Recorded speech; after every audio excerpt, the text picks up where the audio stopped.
The birth of England's premier scientific organization. When the Royal Society of England was formed in 1662, they named Bacon as their model and inspiration. There's a book written by Thomas Sprat, who was the first president of the Royal Society. So this goes back to the early 1700s, and he wrote a history on it. And he acknowledged there that Francis Bacon was the originator of the idea. Yet even beyond the Royal Society, 20th century historian Will Durant wrote that the whole tenor and career of British thought have followed the philosophy of Bacon, a philosophy brought to America and furthered by some of her most influential leaders. Thomas Jefferson considered Francis Bacon one of the three most important men in history, along with John Locke and Sir Isaac Newton. It is even said that Jefferson believed he was fulfilling Bacon's dream for a new Atlantis by founding the United States. As a result, nearly all Baconians credit Bacon with the founding of America. This painting, once owned by Baconian author Marie Bauer Hall, shows the North American continent with the spirit of Bacon rising from the midst. Above his head is the all-seeing eye of Horus in the midst of a triangle, while upon his cloak is the rose and cross, the symbol of his Rosicrucians. Despite these things, little is mentioned about Lord Bacon in the history books of America. There are no states, cities, towns, or schools named after him, which begs the question, other than Benjamin Franklin and Thomas Jefferson, which of the founding fathers did he really influence? Which of those founding fathers were most influenced by Bacon's work? I would suggest it was all those who were Freemasons. Well, I think probably all the first presidents of America who were Freemasons, you could say, were influenced by him because of the influence that went into Freemasonry, but by Bacon. But I expect some were more influenced than others, or more inspired than others, and some may not even have known that Bacon was behind it all, in the sense of an inspirer. But maybe they all did. I mean, they were pretty intelligent men.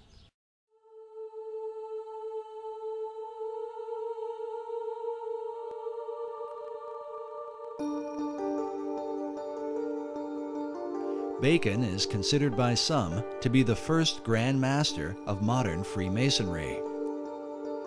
While the craft would not be officially established until after his death, it was Bacon who mapped out the plan for the ultimate aim of Masonry and all secret societies, the establishment of a new Atlantis. Peter Dawkins is the founder and president of the Francis Bacon Research Trust in England. He has dedicated more than 33 years to the study of Bacon, having written some 14 books about him, with titles such as Building Paradise and Francis Bacon, Herald of the New Age. My research into the life and work of Francis Bacon and all those connected with him, which also takes me back into the wisdom traditions, which I'm very interested in, and into also things like the founding of America, the spread of modern science, and many other fascinating subjects. It's like a gateway into a huge wealth of information and knowledge for today. Dawkins' work is supported by the Pro-Grand Master of English Masonry, the Marquis de Northampton. The Grand Master in England is Prince Edward, the Duke of Kent. Because he is a member of the royal family, Masonry allows Prince Edward to appoint someone to act in his place. As such, the Pro-Grand Master, Lord Northampton, is the acting head of all British Freemasonry. While he declined to be interviewed for this documentary, in his correspondence with our producer, he made it clear that he supports Dawkins' research and considers him an expert on Sir Francis Bacon. This is significant because the Northampton legacy dates back to the time of Bacon and Queen Elizabeth I. Today, Lord Northampton holds authority over Canonbury Tower, where Francis Bacon lived in his lifetime and where he is said to have met with his secret societies. it's a fascinating building, and quite a lot of it's still left. It was once a big mansion house, and there's one wing of it left, and also a tower, which was at the end of another wing, which has disappeared. And this tower is known as Canonbury Tower. And the whole mansion itself was enlarged and decorated by a man called Sir John Spencer in Queen Elizabeth's time, and he'd had a year as Lord Mayor. He was quite an important guy in the City of London, and very, very wealthy merchant. And he had a home in London itself, and he also had Canonbury Mansion as his country home, because then it was in the country.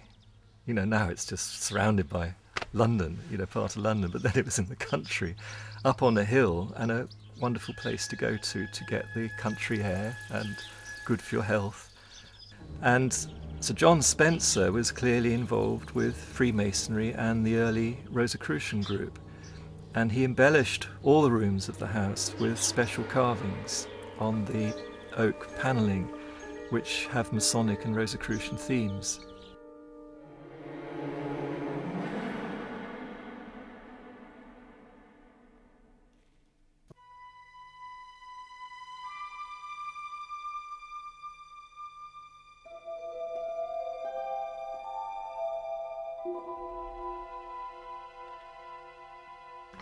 And particularly the fireplaces are done very, very carefully and specially. But the Compton and Spencer rooms still have the original carved panelling in, and the carved fireplaces, full of Masonic and Rosicrucian themes. That was done by Sir John Spencer, and the carvings are dated around about 1598 to 1601, that period. Well, eventually the house was taken over by Francis Bacon when he was made Lord Keeper of the Great Seal and then Lord Chancellor, and he rented the house for the rest of his life. And it's during this time that what's called the Invisible College was founded, and many other things were done, and he's known to have carried out scientific experiments there. And it's quite clear too that the house was the perfect meeting place for his Rosicrucian group. You know, it was a headquarters outside London. It was private in those days. It could be well protected out of prying eyes. This labor of pursuing knowledge in secret represents Bacon's belief and method of working. In his New Atlantis, he wrote of a society that observed all things, but was known by no one. The symbolism of Bacon's home at Canonbury Tower, with all its mystery, supports the mystical view of the man, held by Dawkins himself. Well, using sort of Eastern terms, I'd say he was a master, but what in India they call a real master. But he was here in Europe, in the UK, or in England at that time. And he was just an extraordinary being. I actually think that he was the one that Paracelsus made the prophecy about, called Elias the Artist, referring to Elijah.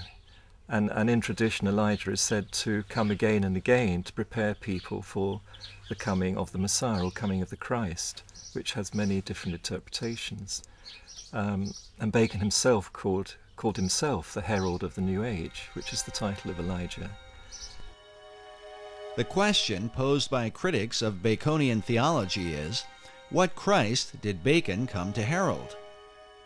Was it the Christ of the Bible, or the Christ of Masonry and the ancient mystery religion?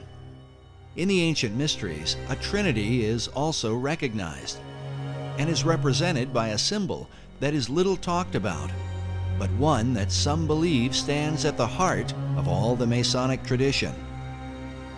It is known as the 47th proposition of Euclid, or the Pythagorean theorem. Manly P. Hall illustrates and explains the occult symbolism of this theorem in his book, The Secret Teachings of All Ages. According to Hall, the right triangle represents this trinity. The perpendicular side symbolizes the masculine, or divine father, while the base represents the feminine, or divine mother.